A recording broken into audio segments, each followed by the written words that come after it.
অসুবিধা নেই। অনুভূতি জানতে চাইলে তানবীর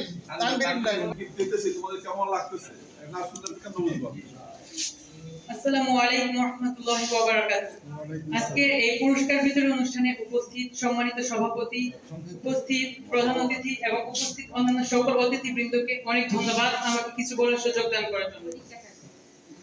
সত্যি বলতে আমার আজকে খুব ভালো লাগছে এই পুরস্কার বিতরণ অনুষ্ঠানে আসতে পেরে এবং এখানে উপস্থিত থাকতে পেরে। তার চেয়ে বেশি ভালো লাগছে আমার এখানে আমাদের ঝালগড় উচ্চ বিদ্যালয় থেকে অনেক অনেক আগের যে শিক্ষার্থীরা বড় হয়ে গেছেন, অনেক দেশে সারা বাংলাদেশে নেতৃত্ব দিচ্ছেন, তাদের সাথে দেখা করতে পেরে এবং তাদের মূল্যবান কিছু কথা শুনতে পেরে সত্যি খুব ভালো লাগছে আমার।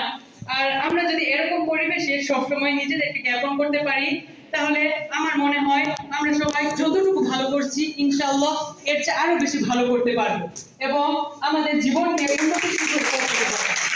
এবং আমি সকলের কাছে আমার জন্য ঝালগড় উচ্চ বিদ্যালয়ের প্রত্যেকটা স্টুডেন্টের জন্য দোয়া চেয়ে আজকে আমি আমার বক্তব্য শেষ করছি। আসসালামু আলাইকুম ওয়া রাহমাতুল্লাহি ওয়া বারাকাতুহু।